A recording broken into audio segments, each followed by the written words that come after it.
박사님, 지금 내가 대한민국 건국 과정에서 두 여성에 대해서 내가 설명을 했는데 모윤숙 여사하고 임영신 여사. 그 두 여자가 없었으면 대한민국이 건국되기가 힘들었겠죠. 이승만이가. 그렇죠. 네. 역사에 보면 말이죠. 네. 이 사건이 없었더라면 이런 일이 일어나지 않았더라면 해가지고 그게 그 최근에는 역사학의 한 분야로 돼 있습니다.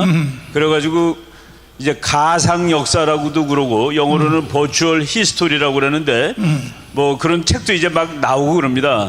그래서 어느 시점에 어떤 사건이 일어나가지고 이렇게 역사가 진행됐는데 그것이 안 일어났다면 어떻게 됐을까라고 하는 그런, 그러니까 좀 그거는 이제 우리가 제 경험으로 시험 문제를 제가 공부할 때 한번 시험 문제를 받았는데 일본이 진주만을 폭격하지 않았더라면 어떤 일이 벌어졌을까를 쓰라고 그런 시험 문제가 있었습니다. 미국 오하이오 주립대학 역사학과에서.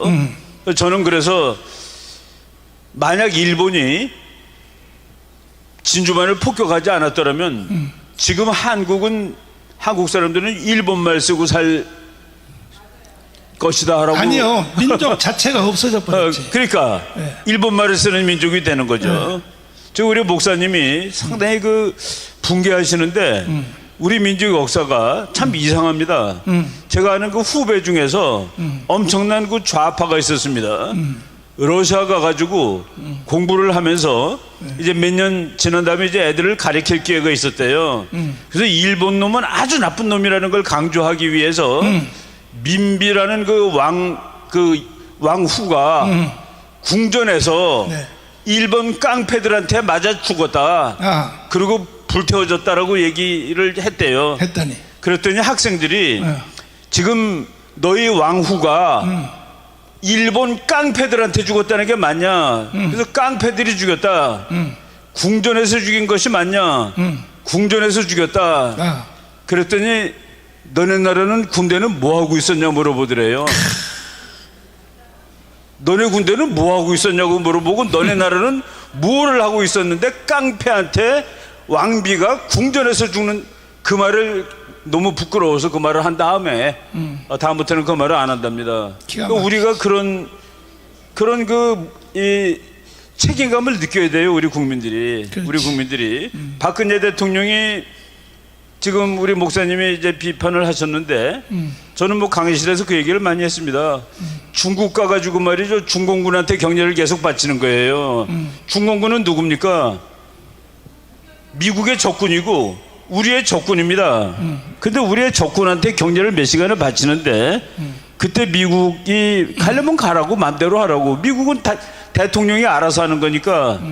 예, 그것이 2015년 9월 3일 아침 10시입니다. 근데 미국 캘리포니아 시간으로 2015년 9월 3일 10시에 뭐 했는지 아십니까? 미국이 일본군 10,000명 데려다가 11,000명 데려다가 상륙작전 연습했습니다. 기분 나쁘다는 소리죠. 예, 바로 이런 것들을 우리 지도자들이 우리 편이든 뭐 적은 물론 안 되지만은 아까 지금 문재인 같은 이거 뭐 인간도 아니죠. 아까 간첩이라고 그랬는데 간첩은 북한의 지령을 받는 사람입니다. 그런데 지령 안 받은 채로 저렇게 했다면 더 나쁜 사람이에요. 지금 미국에서 자료 나오고 있죠. 자료 나오고 있는 게 뭡니까?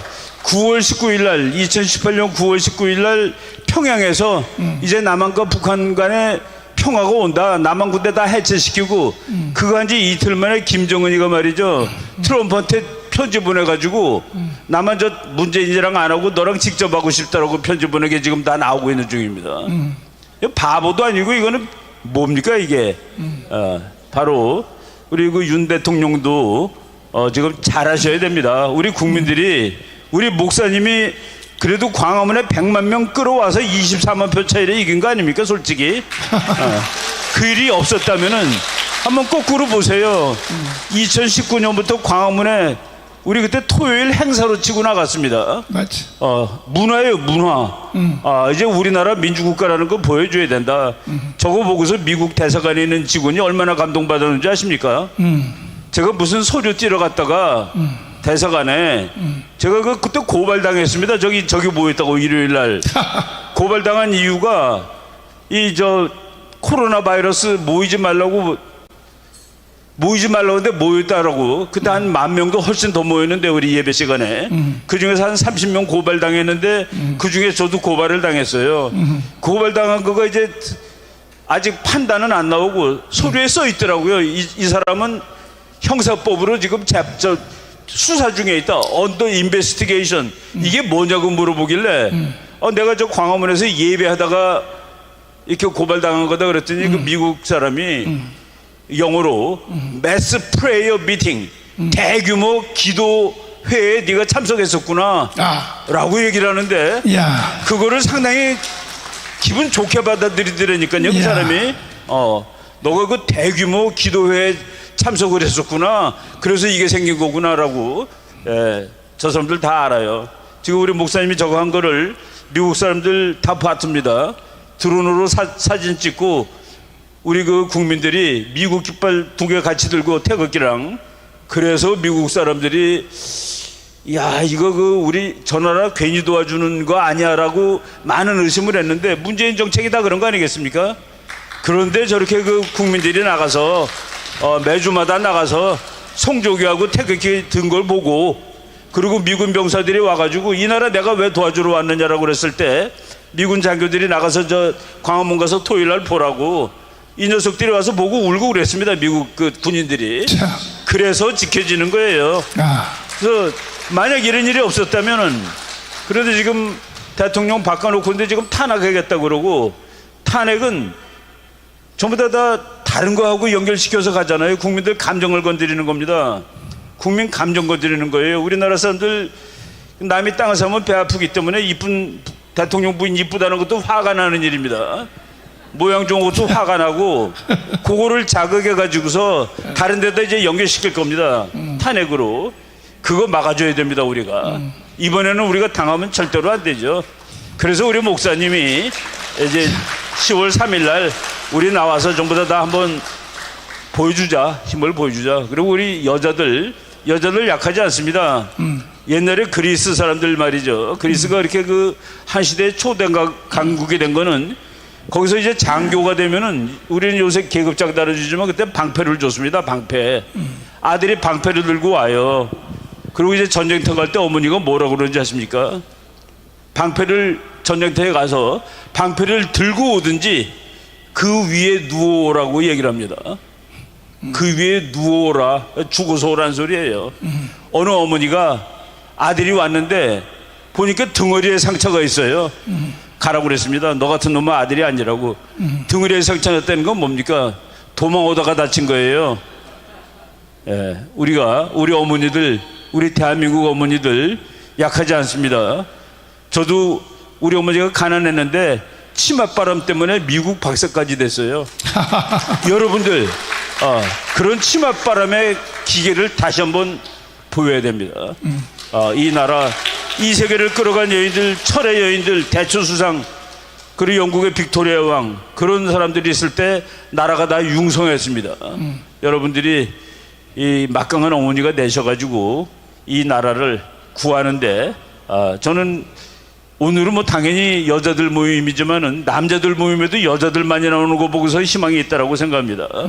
제가 그 요새 그 국제정책 공부 가르치는데 40명 중에서 30명이 여자예요. 얼마나 공부를 열심히 하고 잘하는지 젊은 친구들이. 그 너네들이 희망이다라고 얘기합니다. 여러분들 하여간 이제 10월 3일 바로 며칠밖에 아까 우리 김국선 선생이 10월 3일이 벌써 왔다고 그러더라고요. 우리 오래 남았는 줄 알았는데 벌써 왔어요. 벌써 왔는데 하여간 지금 저놈들이 마침 우리가 이 일을 하는 데 대해서 더 하지 않으면 안 되는 이유를 제공하고 있습니다. 지금 보셨잖아요, 동영상. 그죠?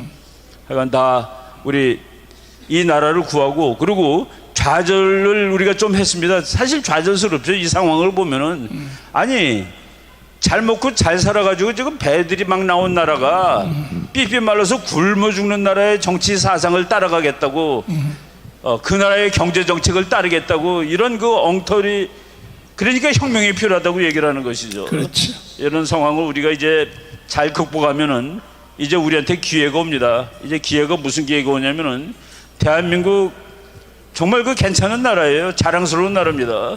제가 유학 갈 때는 코리아에서 왔다 그러면 미국 사람이 사우스와 노스, 남이야 북이야라고 물어봐요. 그러더니 어느 날부터는 안 물어봅니다. 코리아에서 왔다 그러면은 뭐라고 하는지 아세요? 니네 사촌은 왜 저래? 그럽니다. 니네 사촌은 왜 저러냐? 이제는 대한민국이 국제사회 어디 가도 정말 세계 10등 이내에 들어가는 나라입니다. 잘 사는 나라가 됐는데 이제 이번에 우리가 13이라는 이 시간을 잘 이용해 가지고 우리 자유혁명입니다. 그리고 시민혁명입니다. 우리 한번 학생들이 한번 혁명을 했고 군인들이 한번 했죠. 이제 권사님들이 하시면 됩니다. 이제 아주머니들이 하면 되는 거예요. 그래가지고서 그러면은 자유혁명이 되면은 통일이 되면은 통일 3년 만에 이루어갈 수 있고 그러면은 여러분들 2050년에 대한민국이 미국과 맞짱 뜨는 G2가 됩니다. 그 날이 오는 변곡점이 10월 3일이다라고 생각하시면은 여러분들이 그리고 나오는 거 어렵지도 않아요. 저도 우리 와이프가 말이죠. 아이 교수가 집에서 책 봐야지 거기 나가면 뭐하니 그러다가 어느 날 한번 나가보더니 그다음부터는 꽹가리를 들고 나옵니다. 꽹가리 들고 나와서 막 열받아가지고 그러는데 한 사람이 다 소중한 거예요. 네. 학자도 나와서 뭐 장사하는 분 잠깐 문 닫고 나왔다가 가셔도 됩니다. 하루 휴가 내시고 그날 휴일이니까. 네. 자, 혼자 너무 또 들은 것 같아요. 지금 다시 내가 확인을 할 텐데 박근혜 대통령에 대해서 내가 쓴소리를 한번 했거든. 기분 나쁘다 손 들어봐요. 솔직히 이야기해봐요. 설명해. 한 번 손 들었죠? 또 솔직히 손 들어요. 또 속으로는 그러면서 손 들지 않고 손 들어보세요. 자, 또 2명 또 3명. 자, 지금 공개적으로 든 사람이 3명이라면 이 중에 3분의 1은 그런 생각을 할 거예요. 내 말을 잘 들으세요. 박근혜 대통령 탄핵을 누가 시킨지 압니까? 박근혜 대통령이 스스로 탄핵당한 겁니다. 왜 그러냐? 중국의 전승절에 간 자체가 탄핵이에요. 그러면 박근혜 대통령이 중국에 지금 손든 사람 내 말 잘 들으시라니까요. 지도자 하나가 이렇게 중요한 거야. 우리는 박근혜가 탄핵된 것 때문에 얼마나 피해를 많이 봤냐고요. 얼마나 고생을 많이 했냐고요. 근데 이 제공을 누가 했느냐? 박근혜 대통령 자신이 제공을 했다니까. 맞아요. 보세요. 중국의 전승절을 가지 말으라고 제가 황교안 총리 때 총리를 직접 만나서 거기 가면 죽습니다. 거기 가면 안 됩니다. 황교안 장로님하고 나하고 친했어요. 절대로 거기 가면 안 됩니다. 그리고 미국이 윤병세 박근혜 정부의 윤병세 외교부 장관을 알래스카로 불렀어요. 미 국무장관이 불러서 경고했어요. 이러한 공부가 안 되니까 자꾸 생각을 따로 하는 거야. 박근혜 대통령 중국의 전승절 가지 마. 가면 우리하고 끝이야. 이렇게 경고를 했다고요. 미국의 국무장관이 불러서 윤병세한테 한번 물어보세요. 신문에 다 난 거야 그게. 그러면 박근혜 대통령이 가야 돼요 안 가야 돼요? 그래도 여기 또 저 박사모들은 또 하고 있어요. 그래도 박근혜 대통령도 다 생각이 있어서 갔는데 그걸 가지고요. 그러면 왜 중국의 전승절에 가면 안 되냐 하면 중국의 전승절이 뭐 하는 날이냐 하면 중국 군대가 6.25 전쟁에 와서 6.25 때 중국 군대가 이겼다고 하는 기념 행사가 전승절이야. 이해가 돼요? 야, 전승절, 중국의 전승절 하는 거 있지? 퍼레이드 하는 거 한번 잠깐만 보여줘봐. 잘 보세요. 중국의 거기 이제 9월 3일인데 일본이 항복한 날이 9월 2일이고 그거를 기준으로 한 겁니다. 네. 자, 그래서 중국의 전승절의 그 행사에 우리나라의 6.25 때 참여한 16개 대통령이나 수상은 거기 간 사람이 있어 없어요? 아무도 안 갔습니다. 한 명도 안 갔어요. 한 명도. 그러면 우리의 당사자인 6.25 전쟁의 당사자인 박근혜 대통령 가면 돼야 안 돼요? 그러면 내가 박근혜 대통령 편에 서서 변명을 해줄게요. 왜 박근혜 대통령 거기 갔느냐 이런 생각이야. 혼자 잘난 척하는 뭐냐? 앞으로 통일을 하려면 중국을 꼬셔야 된다는 거지. 이게 박근혜 대통령 속에 내가 그 속에 들어가서 목욕하고 나왔다니까, 내 생각에. 박근혜 대통령 속에 목욕하고 나왔다니까. 중국을 꼬셔야 우리가 북한을 이기고 통일할 수 있다. 이것은 박근혜 대통령 혼자 생각이에요. 그러나 미국은 그렇게 생각 안 하는 거야. 절대로 중국을 꼬신다고 북한을 통일할 수 있다? 불가능한 거예요.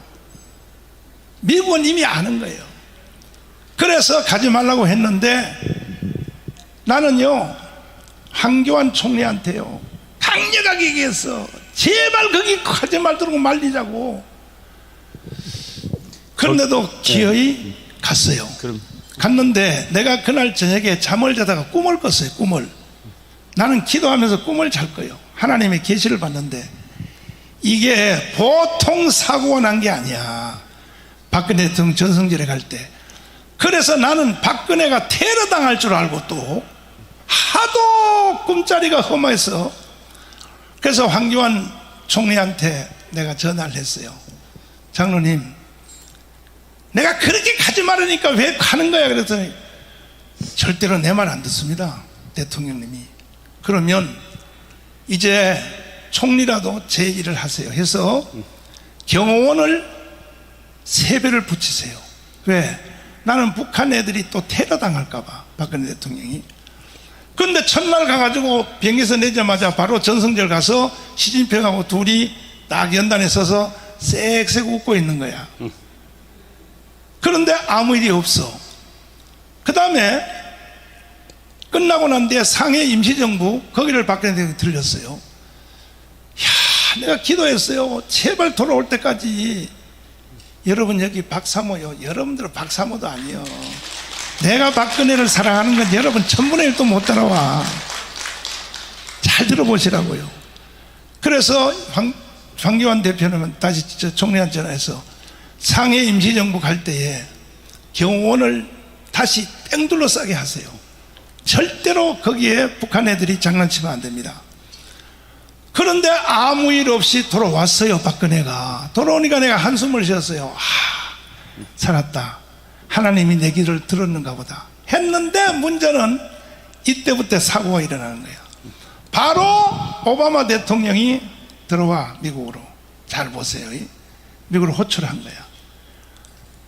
그래서 박근혜 대통령이 중국 갔다 오자마자 바로 불려갔어요. 오바마한테 불려가서 무슨 말을 들었는지는 내가 어떻게 알겠습니까? 이건 30년이 돼야 비밀 정보가 공개가 되는데, 나는 기도하는 사람이기 때문에 오바마하고 뭔 말을 했고 오바마한테 무슨 잔소리를 들었는지 난 모르지.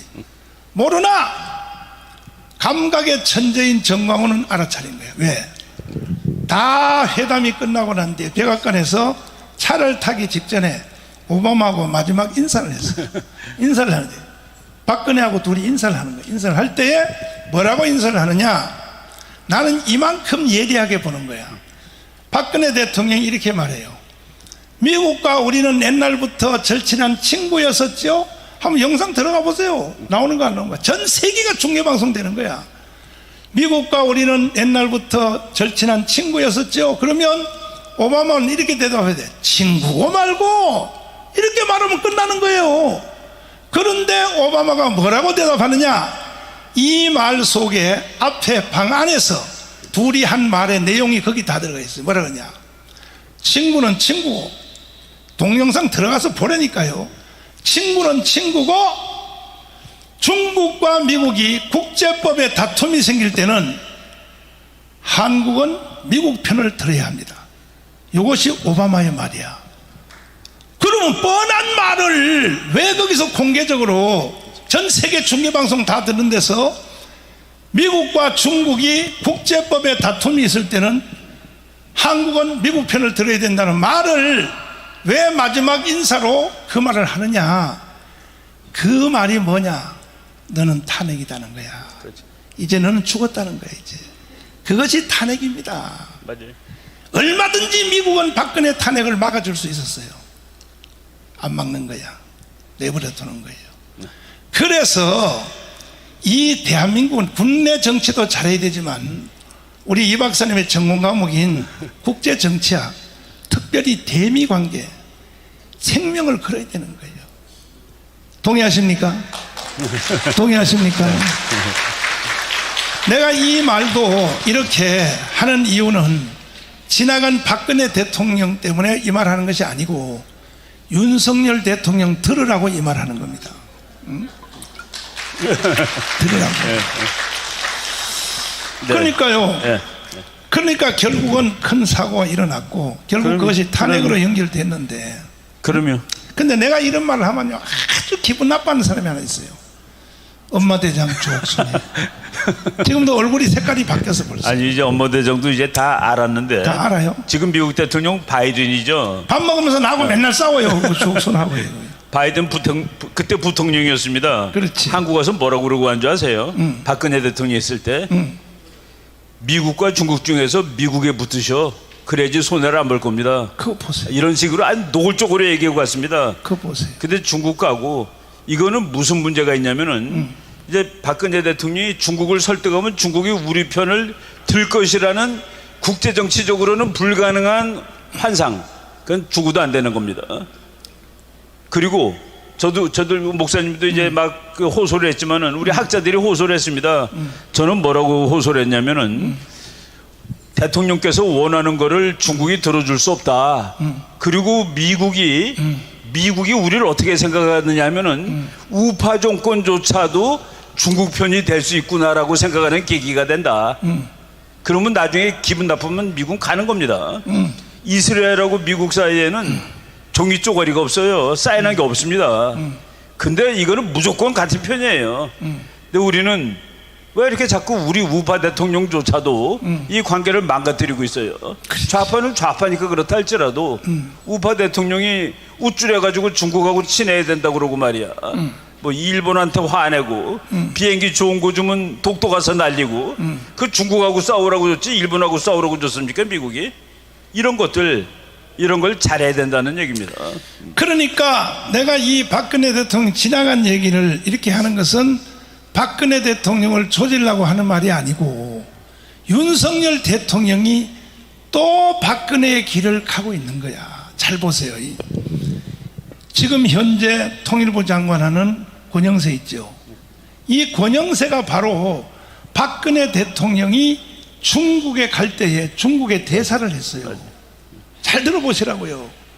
나는 이충근 박사님처럼 국제정치학을 잘은 몰라도 난 기도하는 사람이기 때문에 민감해요. 그럼 윤병세가 어떤 사람이냐? 박근혜 대통령을 중국의 정성절에 데려간 한국 대사야, 대사. 권영세. 네. 이 사람이 지금 통일부 장관을 하고 있다고. 누구? 윤석열 대통령이 통일부 장관을 시켰다고요. 이 말을 들으면 권영세 장관님 기분 나빠하겠죠. 왜? 나하고 잘 아니까. 나하고 밥도 몇 번 먹었으니까. 그러나 그건 개인적으로 잘하는 건 잘하는 것이고 당신 절대로 중국에 대해서 그런 자세 가지면 안 돼. 가장 중국으로부터 우리나라가 대접받을 때가 언제였었느냐? 우리가 미국한테 딱 달라붙어 있을 때야. 중국한테 잘할 때가 아니라고. 가장 일본으로부터 대한민국이 모르게 다 힘줄 때가 언제였었느냐? 우리가 미국하고 가까워졌을 때야. 그때의 일본과 중국은 우리한테 꼼짝을 못했어요. 지금 와서 이 문재인 시대 이후에 중국, 하이코, 내가 깜빵에서 하는 TV를 보는데 그 왕외인가요? 누군가요? 그 자식. 중국 왕이 이 자식이요. 우리나라 국회를 방문해서 거드름 떠는 걸 보니까 꼭 점령군의 사령관처럼 행동을 하는데 내가 깜빵에서 TV를 보다가 뻘떡이 나서 저 개자식 저 새끼 내가 나가면 때려 죽여본다 이 새끼야 이거. 원세계 같아요. 이 새끼가 이 원숭이 같은 새끼가 어디 한국에 와가지고 꼭 옛날에 조선의 속국 시절 때 청나라 명나라 시절 때 중국 신하가 왔던 그따위지 행동을 하는 거야. 우리는 미국에 철저히 붙어 있어야 돼. 그럴 때만이 우리는 중국을 이길 수 있는 거예요. 맞습니다. 동의하십니까? 동의하십니까? 오케이. 동의하시면 두 손 들고 만세. 만세.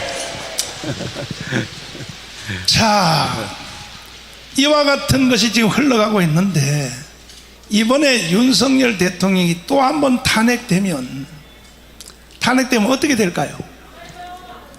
어떻게 될까요? 아유. 그래서 저도 할 일이 바쁘고 목회하기도 바쁘고 나도 여러분이 있는 거 다 있어요. 나도요 마누라 있어요. 여기 반주하는 서미영 봐요. 우리 마누라 제일 이쁘게 생겼잖아요. 나도 아들 있어요. 나도요 세계적인 며느리 양멜이 있어요. 다 있어요. 우리 교회 장로님도 있어요. 이충근 박사님이 지금 우리 교회 장로님이 됐어요.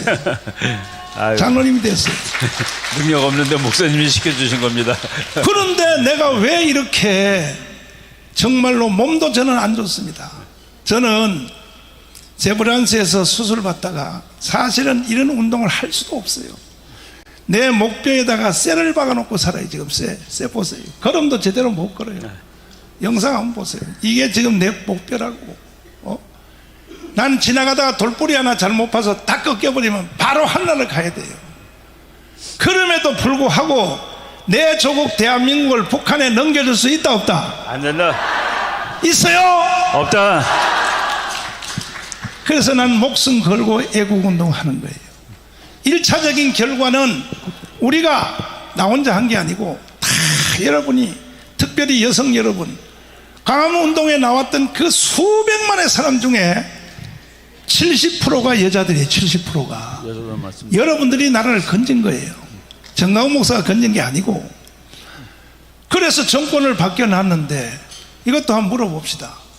이충근 박사님 아까 설명한 새로운 학문, 역사적으로 그때 그런 일이 없었다라면 어떻게 됐을까? 자, 앞에 것도 한번 점검해 봅시다. 이승만 대통령이 대한민국을 건국 안 했으면 어떻게 됐을까요? 지금 대한민국 어떻게 됐을까요? 김정은 밑에 살고 있겠죠. 조선민주주의 인민공화국이지. 100%. 아멘. 그 다음에 6.25 때 미군이 안 왔으면 어떻게 될 뻔했을까요? 뭐 끝난 거죠. 지금 여러분과 저는 수령님을 모시고, 그러니까 보세요. 역사의 가정법을 대보면 안단 말이야. 만약에 그렇게 안 됐으면, 그러면 제일 근래 3년 전에 우리가 강화문에서 눈이 오나 그 다음 뭐예요? 비가 오나. 우리가 애국운동 안 했으면 오늘 대한민국이 어떻게 됐을까요? 참. 윤석열 대통령 될 수 있었을까요? 정권이 바뀌어졌을까요? 안 된다. 그럼 이제 마지막으로 보세요. 자, 그럼에도 불구하고 대한민국이 지금 100% 넘어갑니다. 북한으로 100% 넘어갑니다. 선지자 정강훈 목사가 말하면 그대로 믿으시라고. 이대로 가다가는 100%만 합니다. 왜? 이제 마지막 주자로 나온 이재명이를 찍은 표가 몇 표냐? 1615만 표야. 1615만 표. 24만 표밖에 차이 안 났어. 근데 이재명이가 어떤 사람이냐? 지금도 여론조사에서 다음 대통령 선거 후보의 1인자가 독보적으로 이재명이야. 국민들이 이렇게 대답하고 있어요. 독보적으로 1인자라고. 그러면 이재명의 목표가 뭐냐? 주한미군 철수야. 주한미군 철수. 왜 모든 타겟을 주한미군 철수에다 걸었을까? 이건 박사님의 해설이 좀 필요해요. 예. 왜 주한미군 철수에 모든 걸 다 걸었을까? 여러분 이것도 지금 그 용법을 한번 들어서 설명할게요. 네. 주한미군이 없다면이라고 한번 상상을 해보세요. 지금 지금 주한미군이 없다면은 아마 미국이 나가겠다고 통보를 하거나 결심을 하면은 미군이 나가는데 그래도 몇 달은 걸립니다. 다 짐 싸야 되니까 돈은 내일 모레 다 나가요. 하루면 나갑니다. 하루가 아니라 원 클릭 엔터 딱 누르면 나가는 거예요. 그냥 폭삭 주저앉는 겁니다. 이걸 우리가 모르고 그 애들이 지금 우리 국민들은 지금 이해가 안 가는 거가 작년 12월 달에 대한민국에서 그래도 제일 괜찮은 연구소에서 여론조사를 했습니다. 그런데 나는 더불어민주당 지지야 라고 한 사람들 중에서 93.9%가 주한미군은 나가면 안 돼. 그런데 지금 우리 목사님 설명했듯이 대한민국 혁명하라라는 그 책에서 주한미군 철수를 가장 중요한 자기의 정책으로 세운 사람을 가서 뽑았다는 얘기입니다. 1614만 명이. 참 이걸 어떻게 설명을 해야 되는 겁니까? 이걸. 기가 막히죠. 기가 막혀. 그래서 우리 국민들이 정신 차려야 되고 그래서 목사님이 이렇게 그 애틋하게 호소를 하는 거예요. 정신 차리고 애들한테 가르쳐줘야 되고 이웃한테 가르쳐줘야 됩니다. 이런 걸 우리가 잘 알자고 잘 알고 나라를 그러니까 뭐 우리 제 후배가 대학생들이 다 핑크래요. 핑크. 그러니까 빨갱이는 아닌데 이것들이 찍을 땐 다 핑크 찍으니까 그걸 빨갱이가 돼버리는 거라 이런 것들 다 막아야 됩니다. 자, 박수하겠습니다.